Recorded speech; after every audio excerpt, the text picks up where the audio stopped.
bulan ini kita akan bahas satu tema ini. Temanya judulnya apa? Tolong ditampilin, saya juga lupa saya tulisnya apa. Seri khotbah menemukan damai Allah gitu kan ya. Hari ini khotbah saya bertajuk mengenai damai Allah. Firman Tuhan yang saya pengen kita baca sama-sama ada di Filipi 4 ayat 6 sampai 9. Filipi 4 ayat 6 sampai 9. Yang sudah dapat katakan amin. Di sini ada deh slide-nya. Filipi 4 ayat 6 sampai 9 kita baca terlebih dahulu. 1, 2, 3. Janganlah hendaknya kamu khawatir tentang apapun juga, tetapi nyatakanlah dalam segala hal keinginanmu kepada Allah dalam doa dan permohonan dengan pengucapan syukur. Damai sejahtera Allah yang melampaui segala akal akan memelihara hati dan pikiranmu dalam Kristus Yesus. Ayat 8.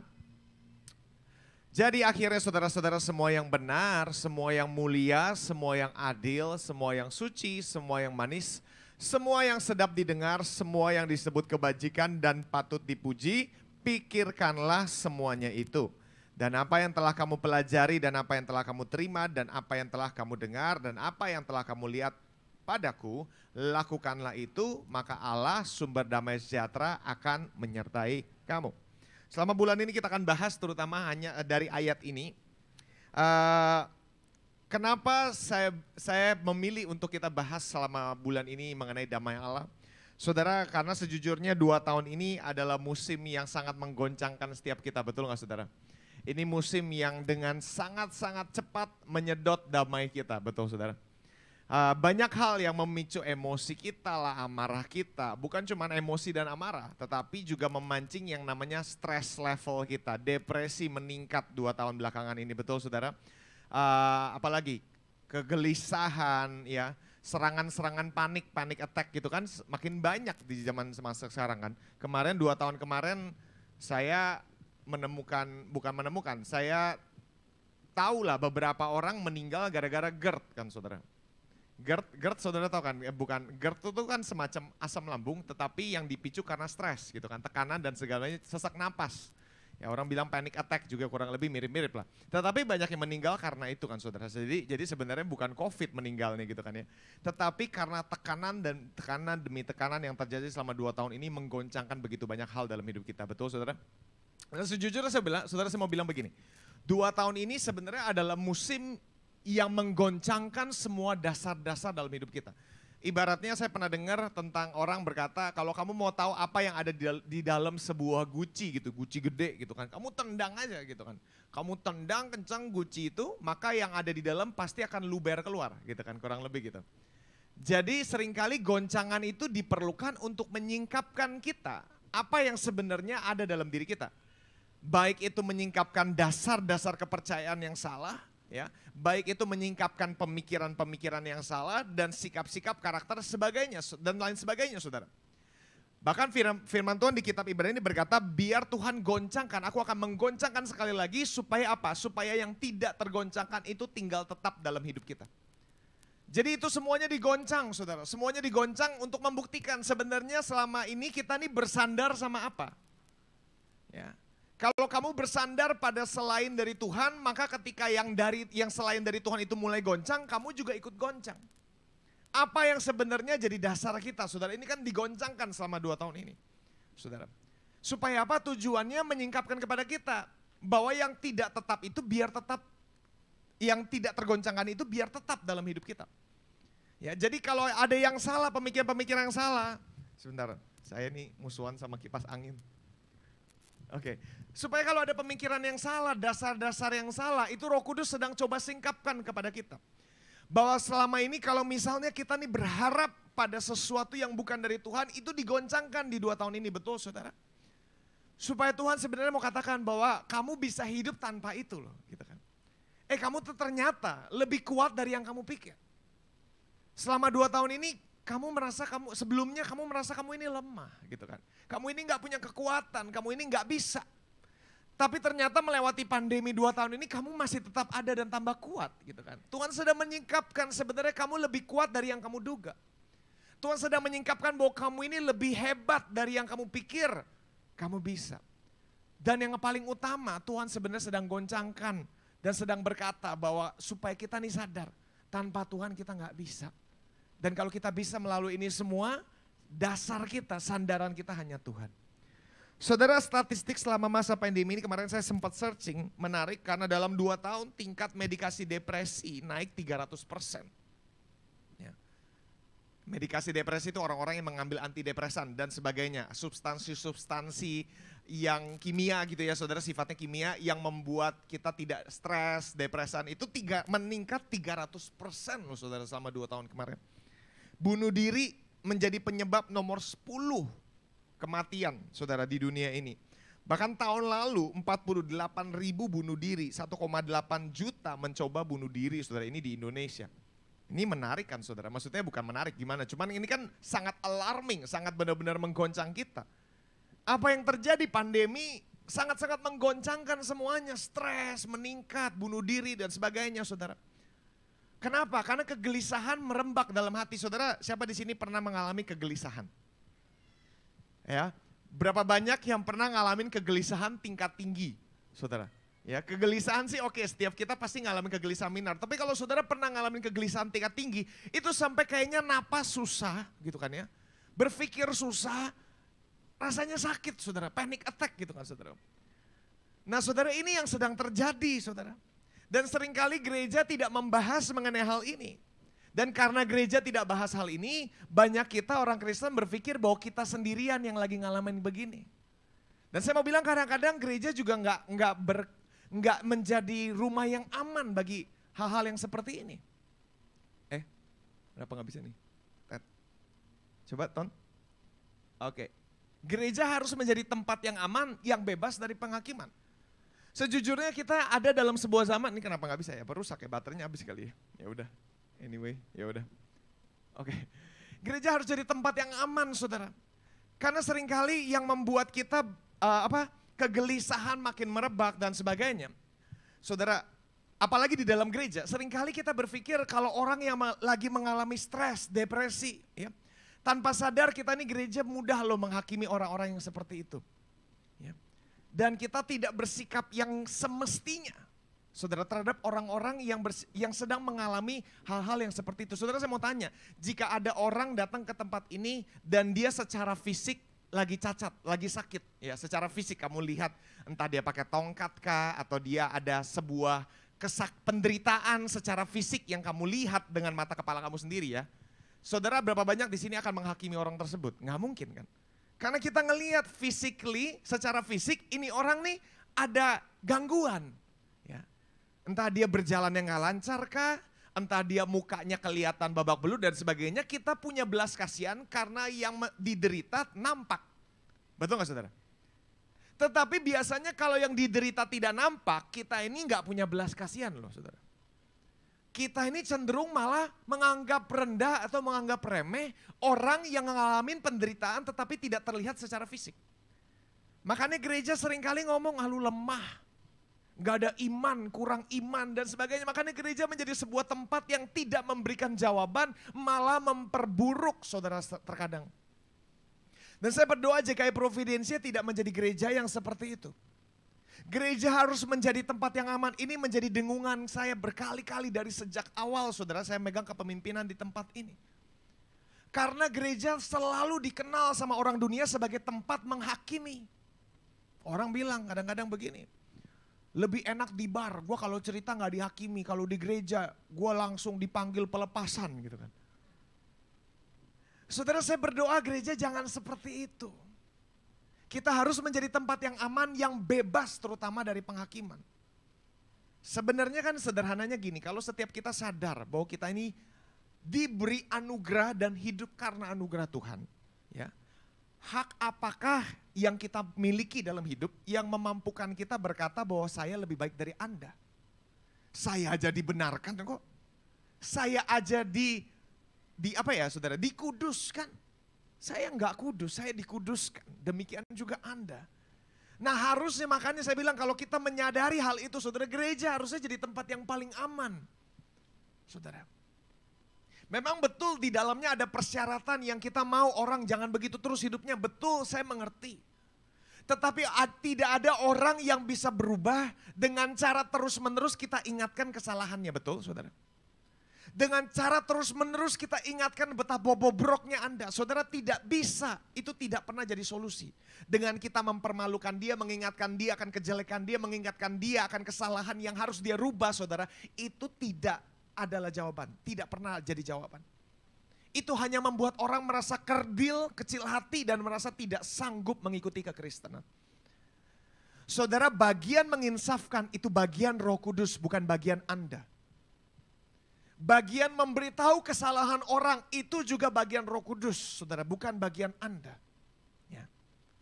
Bagian kita apa? Mengasihi. Tapi saudara pikir, tapi kalau pastor sering kok nunggurin orang di mimbar. Ya karena saya pembicara, saudara. Saya perlu berbicara sesuai kebenaran yang mungkin akan menyinggung Anda. Tetapi Anda jangan di bawah mimbar, saudara, jangan Anda khotbahin yang sama. Di bawah mimbar saya mengasihi. Di bawah mimbar yang saya salurkan adalah kasih. Saudara, itu harus jadi trademark kita. Ya, supaya sekali lagi saudara, saya rindu gereja jadi tempat yang bebas penghakiman. Jadi jangan kalau sampai hari ini setiap kita masih merasa ada bagian kita yang merasa, itu orang gak bener tuh, itu orang penampilannya gak bener gitu. Itu orang begini nih, masa ke gereja kayak gitu, masa ke gereja kayak begini, masa ke gereja kayak begitu. Saudara, saya berdoa hari ini yuk tantangan saya buat Anda, copotin semuanya. Copotin semuanya. Kita sebaliknya harus melihat, puji Tuhan hari ini gereja penuh. Puji Tuhan hari ini banyak jemaat yang mencari Tuhan. Puji Tuhan masih ada orang yang walaupun terlambat tapi berusaha untuk ada di tempat ini. Saudara, kan Anda bisa melihat sisi positifnya. Jangan melulu melihat apa yang kurang, itu tidak membantu, saudara. Biarkan nanti teguran dan kritikan akan turun secara personal, tidak di depan umum, saudara. Ini harapan saya, gereja harus jadi tempat yang aman, yang bebas dari penghakiman. Coba slide berikutnya. Saudara, bergumul seringkali begini. Karena itu saya bilang gini saudara, kalau tadi saya bilang, kalau secara fisik kita ngelihat orang cacat atau menderita, kita punya belas kasihan. Sebaliknya saudara, saya juga mau bilang, kalau orang sedang mengalami penderitaan di dalam, terutama di batin, walaupun tidak terlihat di kasat mata, orang itu sedang mengalami penderitaan yang sama sebenarnya. Dan karena itu saudara, gereja harus melepaskan anugerah saudara, terus menerus. Ya. Saudara, biasanya ketika kita melihat orang sedang bergumul, kita melihat bahwa pergumulan adalah tanda kurangnya iman. Kalau orang sedang bergumul secara ekonomi, orang sedang bergumul secara kesehatan, orang sedang bergumul secara kesehatan mental, apalagi saudara, ya, stres, depresi, ya, tekanan batin. Kalau kita melihat orang sedang bergumul, itu bukan tanda bahwa orang itu tidak punya iman. Sebaliknya saudara, selama orang itu masih bergumul, itu tanda bahwa orang itu sedang mengalami pertumbuhan iman. Karena pergumulan adalah bagian dari pertumbuhan iman. Beda kalau orang itu sudah tidak lagi bergumul. Saudara tahu bedanya orang yang tidak bergumul apa? Orang yang pasrah, nah itu tidak bergumul. Orang yang pasrah, udahlah terserah apa aja deh, udah benar-benar bodoh amat gitu loh. Udah nggak pusing apa yang terjadi, boleh buruk, boleh baik, apa aja. Nah, selama orang itu udah pasrah, saudara, ya sudah tidak ada yang bisa berubah. Tetapi selama orang itu masih bergumul, masih berusaha menyeret dagingnya datang ke gereja. Masih berusaha untuk datang ke komunitas, mencari pertolongan, mencari orang yang bisa menolong, komunitas yang bisa menolong. Saudara, orang itu belum kalah. Orang itu masih bergumul. Saudara, ingat saudara, kehidupan kekristenan adalah kehidupan yang tidak lepas dari pergumulan. Kalau Anda mencari sebuah kehidupan atau agama yang tidak ada pergumulan, tidak ada saudara, istilahnya gitu. Kekristenan dari awal memang ditetapkan saudara, bahwa pergumulan harus menjadi bagian dari pertumbuhan iman. Selama orang itu masih bergumul, selama orang itu masih berkata, Tuhan aku mau berusaha, Tuhan aku mau bangkit kembali, Tuhan aku mau kembali berjalan, aku mau terus maju walaupun aku harus istilahnya nggak ngelihat apa-apa, aku nggak ngelihat ada perbedaan Tuhan, tapi aku mau berusaha, aku mau percaya, aku mau beriman. Selama orang itu masih bergumul saudara, itu tanda bahwa orang itu sedang mengalami pertumbuhan iman, bukan kurangnya iman. Yang mengerti katakan amin. Selama Anda terus bergumul bersama dengan Allahmu, kamu pasti menang. Seandainya kamu jatuh, pastikan kamu jatuhnya ke depan istilahnya gitu. Jatuh, tapi saya terus maju ke depan. Saya terus menuju kepada Allah. Seandainya saya jatuh, saya jatuhnya ke hadapan Allah. Kurang lebih begitu. Jadi ketika saya jatuh, saya akan bangkit lagi dan tidak mulai dari nol. Saya terus berjalan, saya terus berjalan. Saudara, saya berdoa, gereja jadi tempat yang aman bagi orang yang sedang berusaha untuk bangkit kembali. Ya. Karena itu saya berdoa gereja ini dari pertemuan pelayan kita sudah mulai culture mendoakan satu sama lain. Saya berdoa makin lama akan menjadi makin nyaman di gereja ini untuk mendoakan satu sama lain. Itu kerinduan saya, target saya salah satunya. Karena kita perlu doa dari satu sama lain. Ya. Selain dari pasti saya akan doakan Anda setiap hari, itu pasti. Tetapi Anda tetap perlu dukungan doa satu sama lain. Disitulah fungsi gereja. Ya. Bergumul adalah bagian dari iman. Ya. Jadi sekali lagi kehidupan tidak akan lepas dari pergumulan. Tuhan tidak pernah menjanjikan kehidupan tanpa pergumulan. Tapi Tuhan menjanjikan kehidupan di dalam pergumulan tetapi disertai oleh yang satu namanya damai. Katakan sama-sama damai. Yang Allah janjikan bukan kehidupan tanpa masalah. Tetapi kehidupan yang disertai damai walaupun banyak pergumulan. Ya. Allah menjanjikan damai. Bahasa Ibraninya shalom. Katakan shalom gitu kan ya. Di Indonesia ini unik karena kalau di gereja kita selalu ngomongnya shalom. Kalau di luar negeri nggak pakai shalom kata saudara. Di bangsa-bangsa barat nggak tahu sih, Amerika gitu kayaknya nggak pernah pakai shalom. Gitu, nggak pakai shalom. Cuma di Indonesia yang begitu pendeta naik shalom gitu kan. Shalom gitu kan. Saudara, shalom itu bahasa Ibrani yang berarti ini saudara. Jadi shalom itu bukan cuma damai, tapi artinya banyak banget. Dan ini hanya sebagian yang saya ambil. Banyak banget artinya shalom. Shalom itu artinya kepercayaan diri, kebenaran, kelegaan, kepercayaan, keamanan, kesejahteraan, ketenangan, sehat, kelimpahan, kepenuhan, keutuhan. Intinya gini saudara. Shalom ini adalah kata yang berbanding terbalik dengan 2 tahun yang kita alami ini, kurang lebih gitu. Nggak ada ketenangan, sakit penyakit ya saudara, kurang lebih gitu. Dan saudara, 2 tahun ini memang 2 tahun yang sangat unik karena sangat berlawanan dengan kata shalom ini saudara. Saking berlawanannya buat orang yang memiliki karakteristik dari shalom, seperti seolah-olah kita ini merasa bersalah karena merasa ini di tengah kondisi pandemi yang sedang terjadi. Ya. Di saat semuanya menderita, kita masih merasa utuh. Kadang-kadang bisa merasa bersalah loh saudara. Kenapa gue merasa tenang sendiri ya? Karena dunia ini lagi goncang saudara dan shalom hampir tidak bisa ditemukan. Tetapi Tuhan menjanjikan bahwa sekalipun dunia goncang, orang umat-umat pilihan Allah selalu akan punya saudara kesempatan atau realita di mana Anda bisa hidup dengan shalom ini. Anda tetap bisa pulih, Anda tetap bisa lega di saat semuanya sedang goncang. Anda tetap bisa percaya diri di saat semuanya sedang mencoba menggerogoti kepercayaan diri kita. Anda tetap bisa aman di atas semua yang sedang bergoncang. Ini janji Allah. Ya. Kondisi yang berlawanan dan ini memang yang Allah sebenarnya hak kita kalau saya boleh bilang saudara. Ini janji Allah, katakan sama-sama janji Allah. Ya. Jadi sebulan ini kita bahas sedikit tentang damai. Ya. Ada 3 hal yang hari ini saya mau sampaikan berangkat dari apa yang tadi kita baca di Filipi tadi saudara. Yaitu yang pertama, damai itu mungkin namun memerlukan partisipasi kita. Ya. Ya. Ingat sekali lagi, damai itu janji yang Allah berikan buat Anda. Itu dijanjikan. Shalom itu dijanjikan buat orang percaya. Saudara, ayat 6 berkata begini. Janganlah hendaknya kamu khawatir tentang apapun juga. Dan saya mau bilang begini saudara. Ini kalau nggak tahu saudara, kalau Anda seperti saya ketika lagi khawatir baca ini kayaknya kita gampang tersinggung banget gak sih? Lagi khawatir terus jangan khawatir. Gimana, enak banget lu ngomong gitu kan. Maksudnya gimana sih orang gue lagi khawatir tiba-tiba ayatnya bilang jangan kamu khawatir. Apalagi pendeta yang lagi ngomong jangan kamu khawatir. Ini pendeta tau apa gitu kan. Masih gitu saudara, karena kalau kita lagi khawatir rasanya disuruh jangan khawatir itu paling berasanya insensitif banget. Gampang tersinggung gitu saudara istilahnya gitu kan ya. Kalau saya baca ini saya juga merasa ini orang nyebelin banget gitu kan.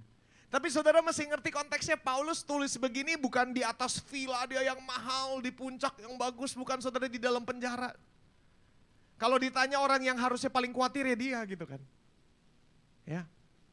Tetapi di tengah kesengsaraan yang sedang dialami, saudara, dia tulis hal ini. Jangan kamu khawatir akan apapun juga. Karena itu Paulus sebenarnya sedang berkata, ini loh janji Tuhan buat kamu. Ada, saudara, saya mau bilang begini, dengar baik-baik. Tuhan menjanjikan sebuah realita di mana Anda bisa hidup tanpa khawatir akan apapun juga. Mau nggak? Enak kan saudara, kalau kita hidup nggak usah khawatir akan apapun juga. Dan ini sebenarnya yang Tuhan janjikan. Ini yang Tuhan janjikan, ada saudara. Bisa, katakan sama-sama bisa. Ya. Ini bukan sebuah idealismenya Paulus, bukan. Tapi ini realita yang Paulus lewatin. Saya percaya ketika Paulus tulis ini, dia bukan cuma sekedar menggurui kita. Tetapi ini adalah realita yang dialami, bahwa dia tidak khawatir akan apapun juga. Walaupun dia di penjara. Tetapi sekaligus dia menulis ini juga untuk mengingatkan kepada dia. Karena saya percaya ada momen-momen di mana dia khawatir. Tetapi dia ingatkan, gak usah khawatir akan apapun juga. So demikian juga Anda. Bensin naik kemarin kan, akhirnya benar-benar naik gitu kan. Tapi Tuhan sedang berkata, saudara, saya hari ini mau ingatkan Anda, jangan khawatir akan apapun juga. Bilang kanan kiri, jangan khawatir akan apapun juga. Ya. Kenapa Paulus bilang jangan khawatir akan apapun juga? Karena Paulus tahu satu hal saudara. Walaupun situasi ini selalu membawa kekhawatiran, tapi Paulus tahu bahwa kekhawatiran tidak pernah adalah solusi.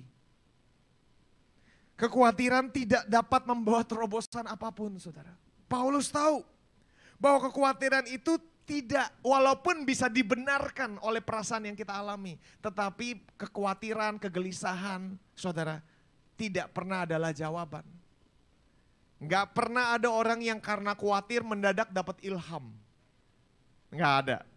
Nggak pernah ada orang yang gara-gara khawatir, gara-gara gelisah tiba-tiba punya ide bisnis baru. Nggak ada. Karena orang yang khawatir dan gelisah selalu mengharapkan yang terburuk. Kalau Anda sedang mengharapkan yang terburuk, bagaimana Anda bisa merancang sebuah ide yang inovatif? Kalau Anda sedang mengharapkan yang buruk, bagaimana Anda bisa berharap yang baik sedang datang? Nggak bisa. Karena itu Paulus bilang kegelisahan tidak bawa apapun. Walaupun kayaknya enak untuk gelisah di saat semuanya sedang buruk. Walaupun selalu bisa dibenarkan, saudara.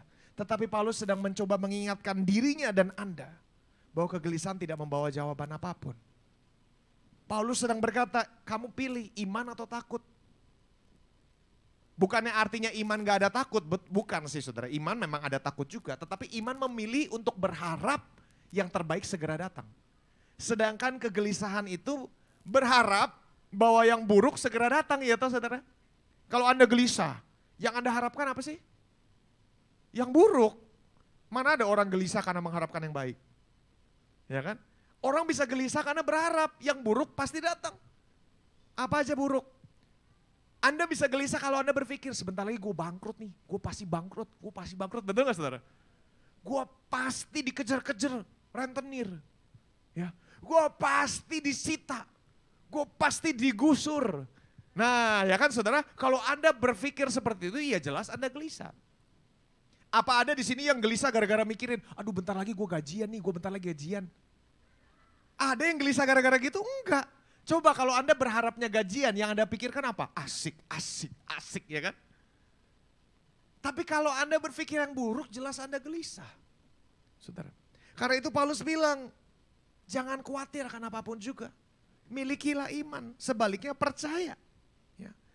Saudara, Anda akan terus-menerus, saya mau bilang, ini bukan nubuatan, tetapi ini realita.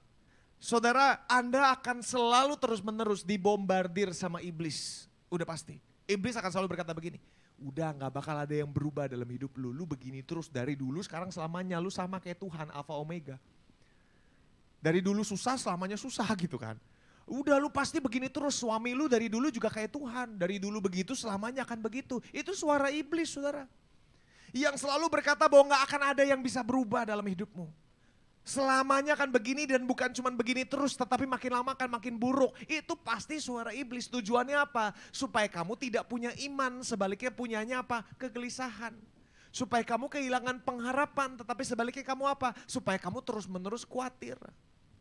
Karena orang yang khawatir dan gelisah tidak akan bisa berdampak bagi kerajaan Allah. Boro-boro mikirin orang, mikirin gua aja susah, pasti begitu. Tapi orang yang punya pengharapan baru bisa mengerjakan apa yang Alkitab katakan. Pentingkan kepentingan orang lain lebih dari dirimu sendiri. Tapi kalau kamu gelisah nggak bisa. Gue dulu gitu kan. Saudara, pasti. Jadi sekali lagi saudara, saya tidak berkata bahwa gelisah itu dosa, bukan. Yang saya mau katakan adalah gelisah tidak pernah membawa solusi dan Allah mengundang Anda untuk hidup dalam sebuah kehidupan di mana Anda nggak perlu khawatir akan apapun juga. Kehidupan di mana kita tidak perlu khawatir tentang apapun juga itu mungkin. Saudara, saya mau Anda sepakat dengan ini. Ya. Yang terlebih dahulu saya mau kelihatannya sulit di masa-masa di mana semuanya sepertinya mengkhawatirkan dan menggelisahkan. Saudara, saya tahu itu sulit. Tetapi yang saya minta Anda saudara hari ini cukup sepakat dulu.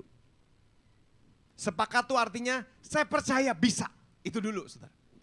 Ya, walaupun belum jadi realita kita, tapi hari ini saya mau Anda setidak-tidaknya mulai sepakat dengan Allah bahwa kehidupan seperti ini mungkin. Ya, saya mau Anda bayangkan hidupmu, hidup dengan cara yang seperti ini. Itu terlebih dahulu. Kalau Anda bisa membayangkan hidupmu bisa hidup dengan realitas seperti ini, baru Anda punya pengharapan untuk bisa hidup seperti ini. Tapi kalau dalam dirimu sendiri aja sudah ada defense system yang menolak bahwa saya nggak mungkin bisa hidup seperti ini. Saudara, ini nggak akan pernah Anda alami. Setidak-tidaknya hari ini saudara, saya mau Anda sepakat dengan hal ini. Ya pasti akan ada musuh yang mencoba menghancurkan Anda, betul. Tetapi janji Allah, sekalipun orang benar jatuh akan bangun kembali. Sekalipun iblis mencoba merusak hidup Anda pasti akan bangun kembali. Ya, setidaknya percaya, mulai hari ini sepakat. Saudara, gelisah itu bahasa aslinya begini. Untuk menjadi, artinya definisi kamusnya saudara. Gelisah itu untuk menjadi terpecah-pecah, terpisah, tersobek-sobek, tidak terfokus. Jadi hidup yang gak ada fokusnya. Bener gak? Semakin Anda gak punya fokus, semakin gelisah. Dan gelisah itu kan sifatnya acak. Ini pusing, ini pusing, ini pusing. Jadi kita gak tahu mesti ngapain. Karena gak ada fokus. Saudara, kalau orang punya fokus akan jelas tahu apa yang dia harus lakukan. Tapi kalau sedang terserang yang namanya virus kegelisahan, saudara, gak pernah bisa ngelihat solusi. Karena semuanya seperti terpecah-pecah. Saudara, sekali lagi saya bilang gelisah bukan tandanya orang itu gak punya iman. Tapi kalau hari ini saudara, saya mau bilang, Anda anggap gelisah itu seperti tanda servis di motormu nyala. Ya kan ada kan, kalau motor ada kan tanda servis nyala, kamu harus servis gitu kan ya, ada check engine namanya. Ya kan? Saudara, ada di sini yang kalau misalnya motormu check engine, tahu ya saudara? Ya bahasanya apa sih? Check engine sama ya? Ya udah. Ada nggak di sini yang kalau misalnya motormu check engine-nya nyala, terus bilang gini, motor gue rusak, gue perlu yang baru. Ada, gue gitu, ya udah sorry gitu kan, lu sultan, maaf. Kalau saya ngelihat check engine nyala di mobil saya bukan artinya saya perlu mobil baru.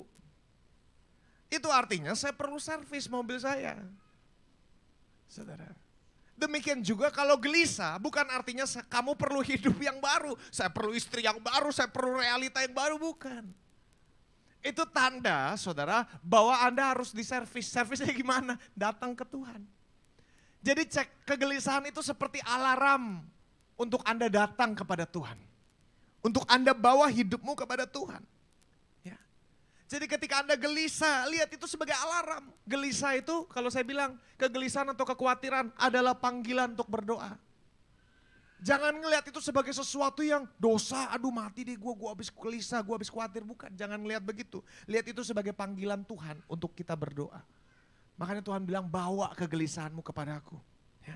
Lawan itu, gumulkan itu, jangan pasrah. Yang saya mau saudara begini, 2 tahun ini iblis mungkin pukul Anda habis-habisan. Jangan diem aja gitu saudara. Lawan balik, pukul balik. Jangan pasrah dipukulin iblis. Lawan balik. Ya. Kalau Anda merasa keluargamu babak belur, ekonomi babak belur karena hal-hal yang konyol, saudara, itu iblis yang lagi pukul-pukulin kamu. Jangan pasrah, lawan balik. Amin saudara, lawan balik. Mungkin beberapa pernah akan nanya gitu kan ya. Boleh nggak saya, sekarang kan karena kegelisahan lagi banyak. Ya banyak orang mulai menganjurkan banyak solusi untuk meredakan kegelisahan. Ada yang yoga gitu kan. Ada yang bahkan di Amerika udah melegalkan ganja dengan alasan medikasi depresi. Ya, kalau Anda tanya sama saya, boleh nggak? Saya bilang nggak. Terus Anda bilang, wah ini orangnya tertutup nih, pastornya legalis gini-gini. Bukan saudara. Bahkan kalau saya boleh jujur, saya nggak akan merekomendasikan apapun untuk kegelisahan. Mau itu ganja, mau itu yoga, bukannya saya nggak suka, saya tidak, bukannya saya berkata yoga itu dosa atau ganja. Alasannya saya melarang bukan karena itu dosa. Mau Anda tanya begini, boleh nggak saya meredakan kegelisahan dengan makan es krim? Saya tetap berkata tidak. Walaupun es krim nggak dosa, betul nggak saudara? Jadi alasan saya bilang ganja nggak boleh, yoga nggak boleh, bukan karena itu dosa. Hanya saja saya tidak akan merekomendasikan substansi apapun untuk meredakan kegelisahanmu. Kalau Anda dikit-dikit gelisah carinya es krim, Anda akan kena penyakit baru. Kalau Anda dikit-dikit gelisah carinya teman-teman, Anda juga akan kena permasalahan yang baru. Substansi apapun yang kamu cari untuk meredakan kegelisahanmu akan menjadi kecanduanmu yang baru. Dan saya tidak merekomendasikan itu sama sekali. Saudara, bukannya saya tertutup dan legalis, konservatif dan sebagainya, bukan. Tetapi saya bilang substansi tidak pernah jadi jawaban dari kegelisahan. Amin. Ya. Jadi saya mau ajak Anda berpikir hari-hari ini. Selama seminggu inilah saudara saya kasih tugas Anda, pulang dari tempat ini coba ambil waktu merenung. Tanya satu pertanyaan ini. Apa sih yang sebenarnya sedang membuat saya gelisah? Tanya itu dulu. Coba Anda kerucutkan, karena kegelisahan itu mencoba memecah-mecahkan Anda. Jadi sebaliknya untuk menawarkan kegelisahan saudara, yang pertama kali Anda tanya bukan gimana carinya, cari obat penenang, gimana cari ini. Yang pertama kali saudara saya mau Anda tanya adalah tanya sama dirimu baik-baik. Kalau perlu ambil pulpen, ambil kertas, mulai tulis. Apa saja yang menjadi kegelisahan saya? Apa sih yang buat saya khawatir? Anda coba tulis. Nanti setelah Anda tulis, coba Anda baca. Anda akan menyadari kadang-kadang konyol yang kita khawatirkan. Kadang-kadang gak masuk akal yang kita khawatirkan, betul saudara? Dari situ setidak-tidaknya saudara Anda mulai jelas, punya kejelasan. Seperti kata shalom adalah keutuhan, kejelasan. Setidaknya Anda akan mulai punya damai, Anda melihat. Bener ya, gue khawatir akan hal-hal yang sebenarnya udah diberesin sama Tuhan, kurang lebih seperti itu. Jadi tanya, apa yang menjadi kegelisahan saya? Karena kita ini ada dalam sebuah zaman yang overload saudara dengan informasi. Kalau Anda saudara terutama nih saudara, kalau Anda lagi gelisah, jangan main handphone. Saya jamin Anda tambah depresi. Apalagi kalau udah main handphone, bukannya Instagram atau Facebook. Yang Anda rasa makin negatif, Anda masuk spiral kegilaan. Serius.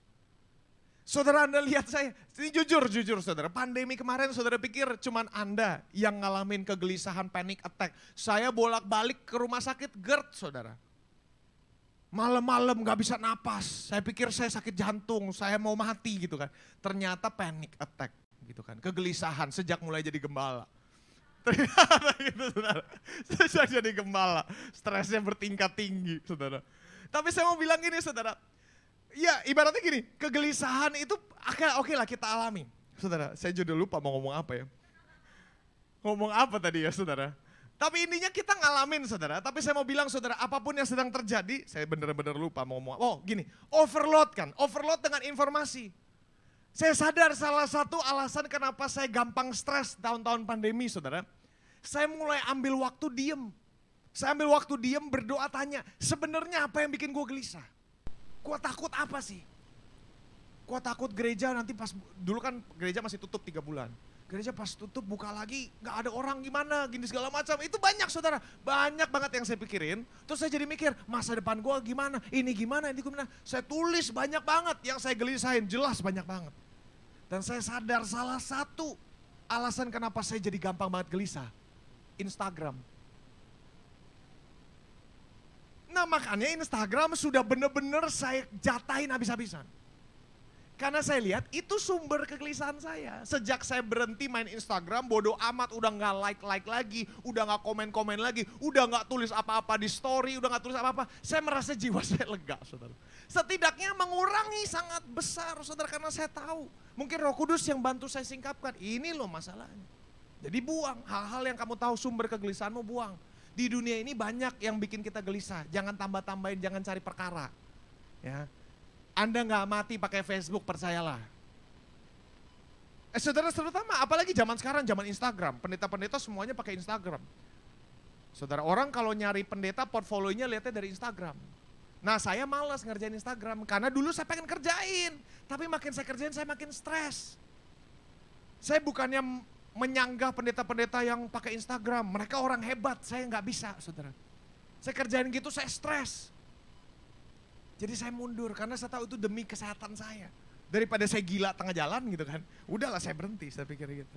Ya, jadi ada partisipasi yang harus Anda lakukan. Ada yang Anda perlu buang-buang, damai mungkin. Tapi Anda perlu istilahnya ada partisipasinya. Anda gak bisa pasrah terus tiba-tiba damai. Gak ada orang yang udahlah gue pasrah apapun yang terjadi damai, gak bisa. Setidaknya ada yang Anda harus coba kerucutkan, Anda harus buang, Anda buang.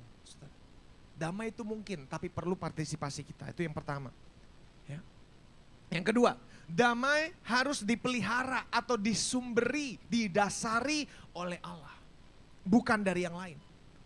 Makanya janganlah hendaknya kamu khawatir tentang apapun juga, tapi dia gak berhenti di sini. Dia lanjutkan, tetapi nyatakanlah dalam segala hal keinginanmu kepada Allah atau kekhawatiranmu kepada Allah, kerinduanmu kepada Allah dalam doa, permohonan, dengan pengucapan syukur. Jadi balik lagi saudara, bukan cuma jangan gelisah, tapi Anda harus mulai doa. Nah saya ngomong begini aja banyak dari kita begini, doa lagi, tahu udah gue dari dulu juga orang Kristen jawabannya gitu, ada apa-apa doa, ada apa-apa doa.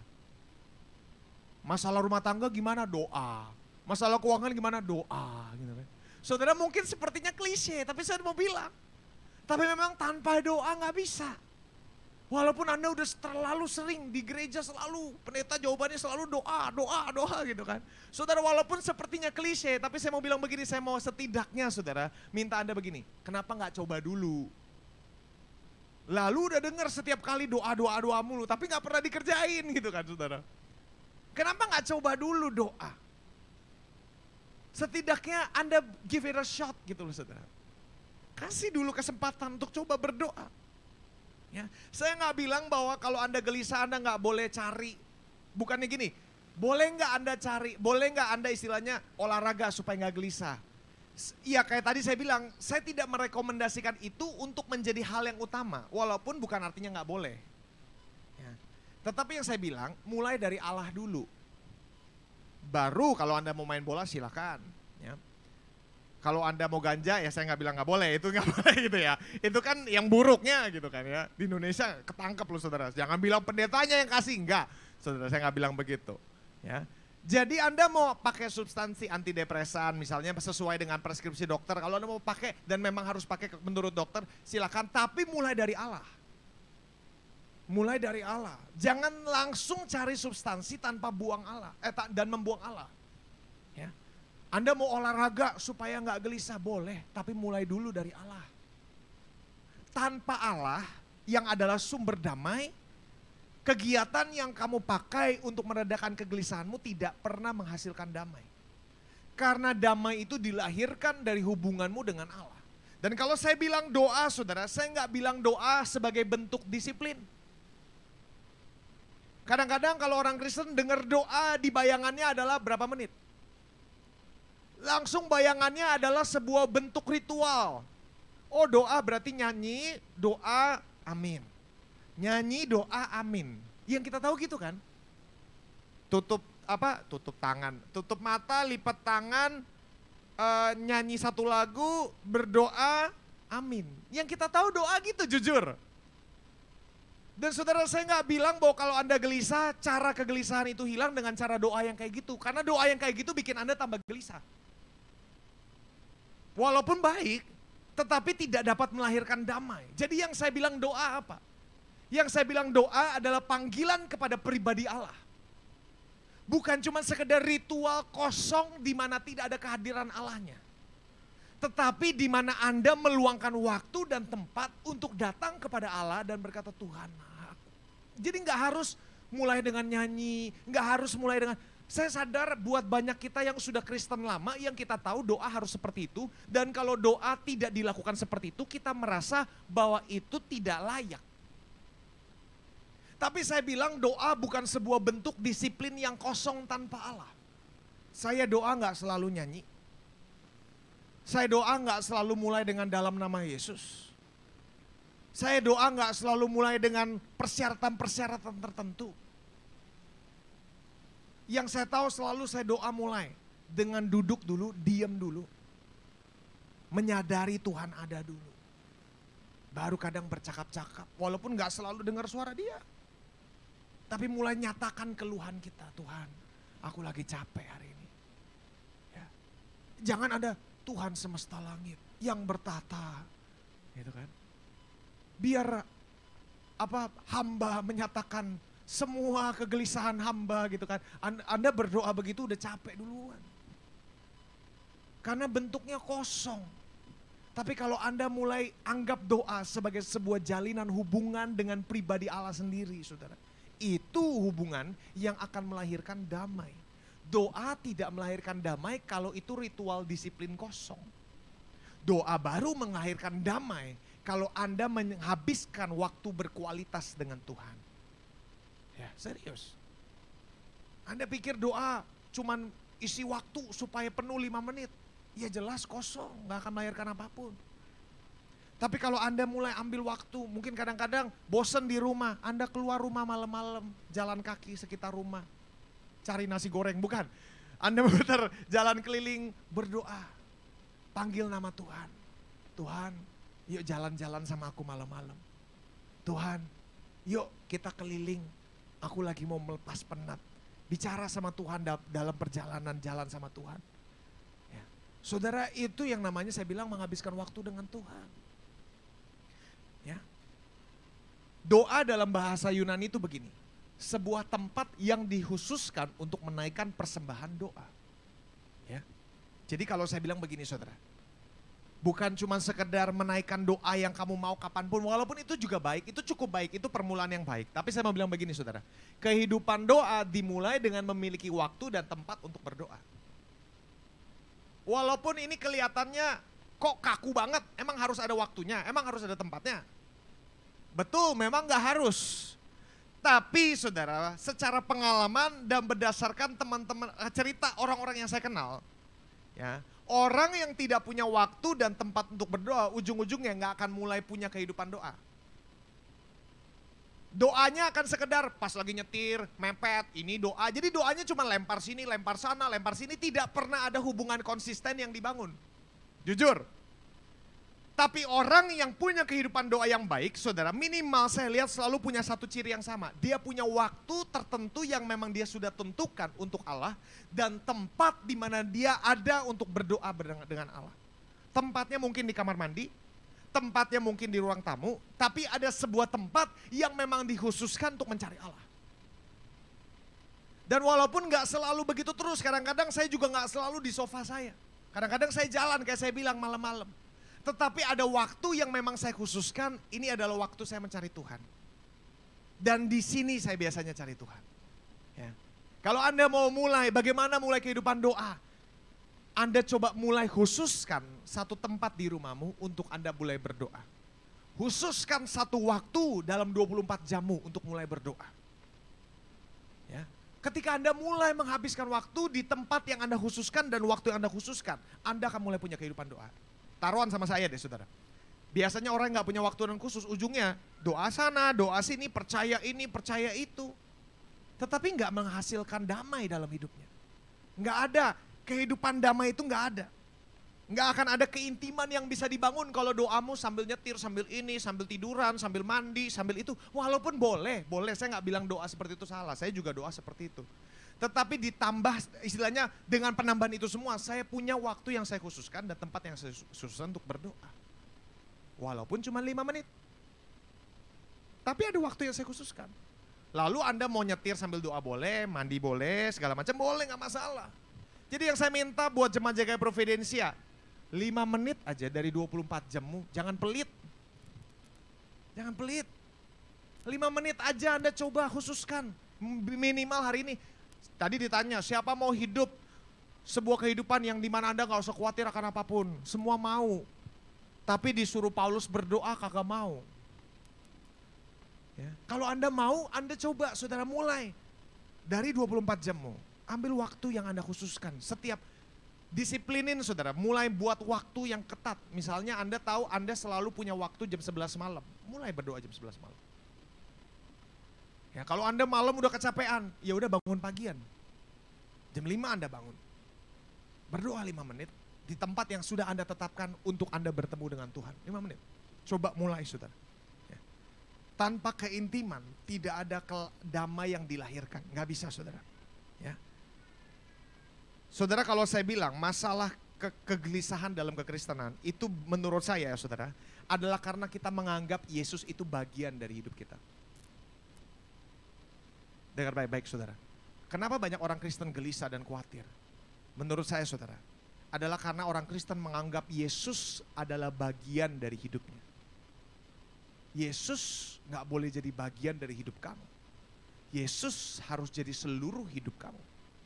Dia gak boleh cuma dapat sebagian. Allah tidak seharusnya menjadi bagian kecil dari hidup kita. Allah seharusnya menjadi seluruh hidup kita. Banyak dari kita memperlakukan Tuhan sebagai sebuah penambahan dari begitu banyak bagian yang saya punya. Dulu saya sibuk, dulu saya adalah seorang begini, setiap hari kerjaan saya begini. Sekarang sejak saya ada saya tambah Tuhan, saya tambah Kristen satu, saya tambah Tuhan dalam hidup saya di bagian yang sudah terlalu banyak. Allah tidak mau jadi bagian dari hidupmu. Allah mau dia menjadi seluruh areal kehidupan kamu. Saudara mengerti konsep ini ya? Dari konsep bagian, saudara, berarti Anda cuma memberikan sebagian hidupmu untuk Tuhan. Dan untuk banyak orang Kristen, bagian yang diberikan kepada Tuhan hanya pada minggu pagi. Sisanya gak ada beda sama orang dunia. Inilah mengakibatkan kamu gak bisa hidup dengan damai. Karena hidupmu yang untuk Tuhan cuma di bagian minggu pagi. Sisanya gak pernah ada. Allah gak boleh jadi bagian karena dia tidak setara saudara dengan aktivitasmu. Kalau Anda jadikan Allah satu schedule dari sekian banyak kesibukanmu, berarti Allah setara dengan pekerjaanmu. Betul gak saudara? Ya, jam segini cari Tuhan, terus makan, terus kerja, terus pulang ngurus anak, pulang tidur. Berarti Anda jadikan bagian Allah setara dengan kegiatan aktivitasmu semua. Yang harus Anda lakukan adalah menyertakan Allah dalam semua yang Anda kerjakan. Karena dia bukan bagian dari hidup kamu. Dia adalah hidup kamu. Segala sesuatu yang kamu bangun dalam kehidupanmu didasari oleh Allah. Itu yang benar saudara. Makanya dari sini saudara, banyak orang Kristen punya pemikiran konsep begini. Ini yang bikin orang Kristen tidak mulai berdoa dan tidak punya damai saudara. Seringkali mereka orang Kristen menganggap begini. Saudara pernah dengar yang namanya carilah dulu kerajaan surga dan semua tambahkan. Banyak orang Kristen jadi menganggapnya begini. Oh, Tuhan nomor 1. Keluarga nomor 2. Pekerjaan pelayan nomor 3 dan sebagainya. Jadi seolah-olah Tuhan itu ada dalam kompetisi dengan keluargamu. Betul gak saudara? Tuhan nomor 1, 2 keluarga. Dan banyak dari kita punya pemikiran jadi gini. Gua gak boleh, harus hati-hati gua. Jangan mengasihi istri gua lebih dari Tuhan. Seakan-akan Tuhan itu saingan sama istrimu. Seakan-akan Tuhan itu saingan sama suamimu. Saudara, jangan jadikan Tuhan nomor 1. Ini saya bilang serius saudara. Mungkin Anda akan bilang, jangan ambil kalimat saya sepotong. Pendeta saya bilang jangan jadikan Tuhan nomor 1. Betul, saya bilang jangan jadikan Tuhan nomor 1. Saudara. Karena Kristus tidak seharusnya menjadi nomor 1. Kristus seharusnya menjadi dasar dari segala yang kamu lakukan. Kristus segalanya, bukan nomor 1. Saudara, gak ada orang yang mengasihi Kristus tetapi membenci istrinya, gak mungkin. Kalau hubunganmu dengan Tuhan baik, hubunganmu dengan kesamping pasti baik. Kalau hubungan kesampingmu aneh, karena hubungan ke atasnya aneh. Saudara, mencintai Tuhan akan membuat Anda menjadi suami yang lebih baik buat istrimu, itu pasti. Jadi jangan pikir, gue harus hati-hati jangan sampai gue sayang Evelyn lebih dari sayang Tuhan. Itu menurut saya nggak masuk akal. Dulu saya juga punya ketakutan gitu, saudara, karena saya diajar kekristenan tuh begitu. Makanya saya dulu takut punya pacar. Saya pikir Tuhan nggak mau punya pacar karena Tuhan akan cemburu sama pacar saya. Dulu saya pikir gitu. Saudara, Tuhan itu nggak bisa disaingi. Seperti itu, Dia adalah Allah yang sepenuhnya berbeda. Dia nggak bisa sama dengan istrimu, dia nggak bisa sama dengan keluargamu. Jadi jangan pakai alasan begini. Saya mau pelayanan, saya korbankan keluarga saya. Itu bukan kekristenan. Orang yang menomorsatukan pelayanan dan mengorbankan keluarganya, saudara, itu bukan orang yang mengenal hati Allah. Makanya kenapa zaman dulu pendeta-pendeta keluarganya berantakan semua. Karena pelayanan nomor satu, Tuhan nomor satu. Keluarga hampir dilemparkan. Saudara, saya mau bilang gak bisa. Satu, tetap keluargamu. Dua, pekerjaanmu. Lalu Tuhan di mana? Tuhan dalam semuanya. Saya baru bisa mengasihi istri saya dengan baik kalau saya mengenal Tuhan. Kalau saya mulai bangun hubungan saya dengan Tuhan, saya pasti menjadi manusia keluarga yang lebih baik. Yang mengerti katakan amin. Ya. Tanpa Anda mengerti esensi kekristenan yang sesungguhnya bahwa Allah adalah dasar. Saudara pernah baca nggak Paulus, saya lupa ada ayatnya di mana Paulus pernah bilang, Kristus adalah fondasi di mana kita membangun segala sesuatu di atasnya. Lah fondasi itu bukan nomor satu loh saudara. Dalam gedung fondasi bukan nomor satu. Fondasi itu segalanya. Kalau nggak ada fondasi nggak ada apapun yang bisa kamu bangun. Jadi fondasi bukan prioritas utama. Fondasi bukan nomor satu, fondasi segalanya. Dia dasar di mana dia membangun 1, 2, 3, 4, 5, 6, 7, 8 semuanya dibangun di atas fondasi yang sama. Saudara ngerti ya? Jadi Kristus harus jadi fondasi keluarga kita. Kalau enggak saudara, Anda akan, aku percaya Tuhan akan pulihkan keluarga saya. Tapi karaktermu minta ampun. Minta ampunnya sampai seolah-olah nih saudara, seandainya Tuhan memang pulihkan keluargamu, pulihkan suamimu, ngelihat karaktermu yang gak berubah, keluargamu berantakan lagi. Saudara ngerti ya? Itu kenapa? Karena percaya tapi tidak didukung dengan fondasi yang tepat. Kalau Kristus menjadi fondasimu, dia akan menuntut perubahan karakter dalam kehidupan kamu. Dia akan membimbing kamu untuk mengalami transformasi pemikiran, transformasi perkataan dan sebagainya. Ya. Yang mengerti katakan amin. Jadi dia bukan nomor satu, tapi dia adalah segalanya. Kristus adalah fondasi. Jadi Filipi 4 bukan memanggil kita untuk datang kepada disiplin doa. Tetapi Filipi 4 memanggil kita untuk datang kepada Kristus yang adalah fondasi hidup kamu. Jadi doa pusatnya adalah Tuhan, bukan kamu. Doa pusatnya bukan, ya kan kayak saya bilang, mau doa 30 menit pasang timer. Ya. Anda akan habiskan 20 menit lebih ngeliatin timer terus. Sambil kalau yang bisa bahasa roh, kira ini kenapa gak kelar-kelar dalam hati gitu kan. Karena Anda nyalain timer, tujuanmu adalah supaya gua doa 30 menit. Enggak gitu saudara, enggak gitu. Doa fokusmu adalah Tuhan. Jadi Anda cari tempat di mana Anda benar-benar bisa konsentrasi kepada Tuhan. Ya, cari tempat dan waktu di mana Anda tidak terganggu fokusnya kepada Tuhan. Berdoa, jadikan Kristus pusat hidupmu. Dari situ saudara, hidup yang damai mulai mengalir. Ya. Kalau Anda mau kunci untuk hidup damai dalam tahun-tahun ke depan, bangun hubunganmu dengan Kristus, gak ada lain saudara.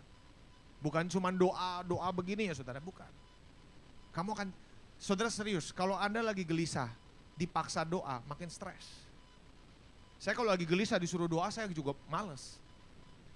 Tapi kalau disuruh datang ke Yesus saat gelisah, saya mau. Jadi kalau Anda gelisah, datang ke Yesus. Jangan doa, jangan cuma doa, aduh gimana.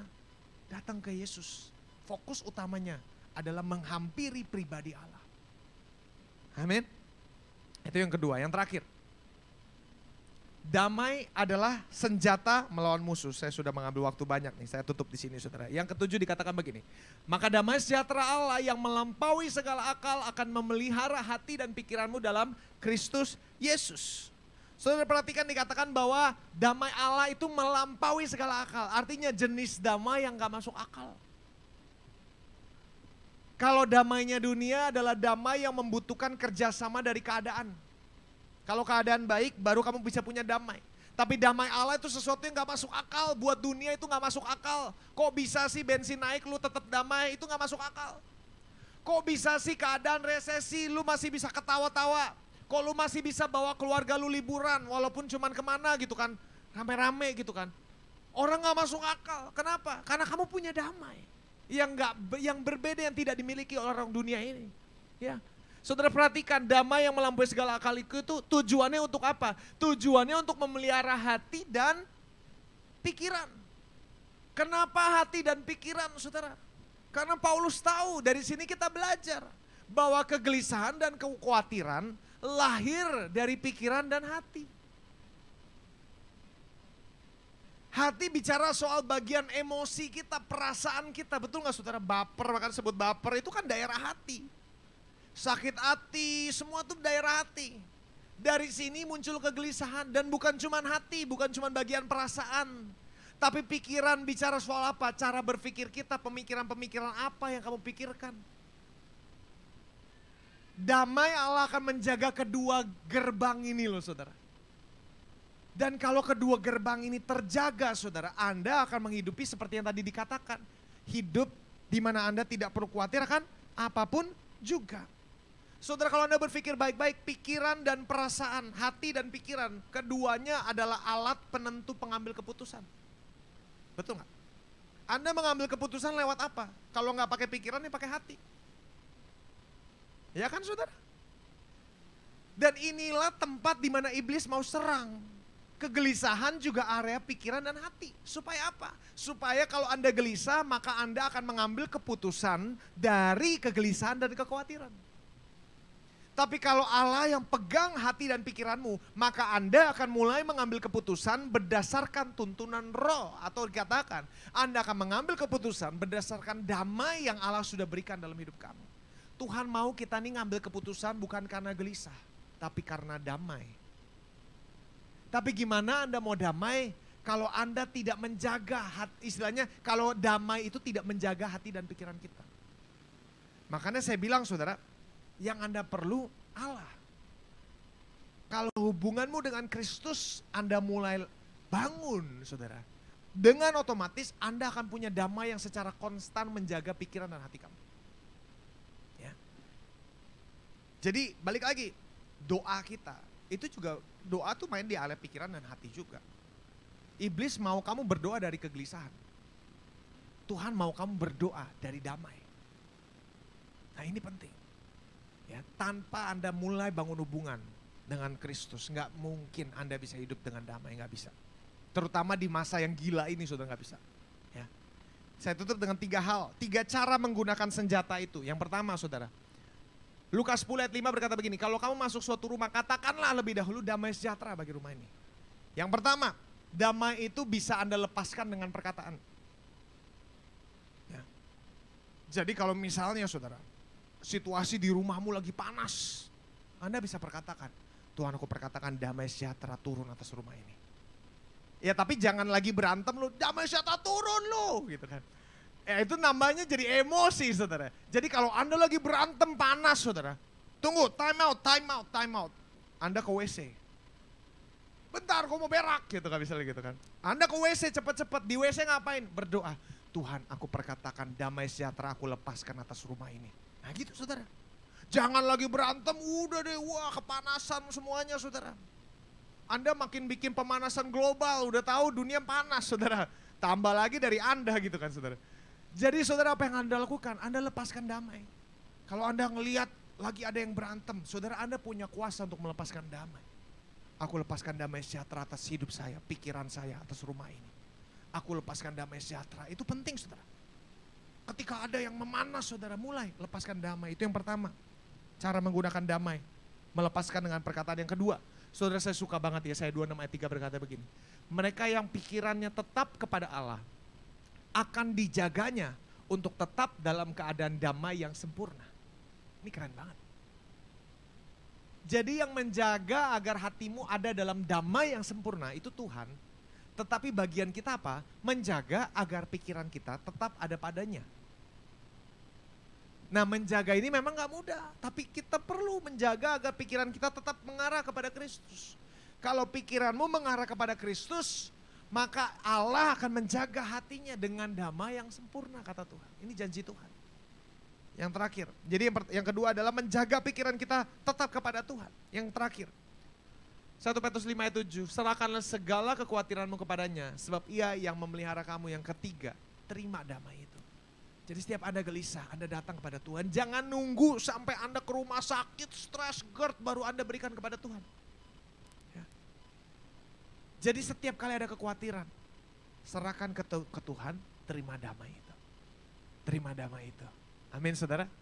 Apapun yang Anda alami, makanya dikatakan segala hal nyatakanlah dalam doa dan permohonan. Ya, apapun yang kamu khawatirkan, sekolah anakmu kek, ya, bensin kek, segala macam, nyatakan kepada Tuhan. Lalu udah nyatakan, jangan dipegangin. Banyak dari kita serahkan kekhawatiran kepada Tuhan, tapi kekhawatiran dipegangin terus. Mana nih Tuhan, mana? Yang namanya serahkan gini, serahkan, brak, aku percaya. Jangan serahkan, tapi dipegangin terus. Maka Anda keluar tetap stres dari doamu.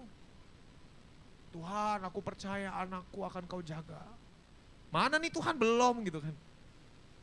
Jadi lepasin, benar-benar lepasin, terima damai. Amin. Amin. Mari kita bangkit berdiri, kita berdoa.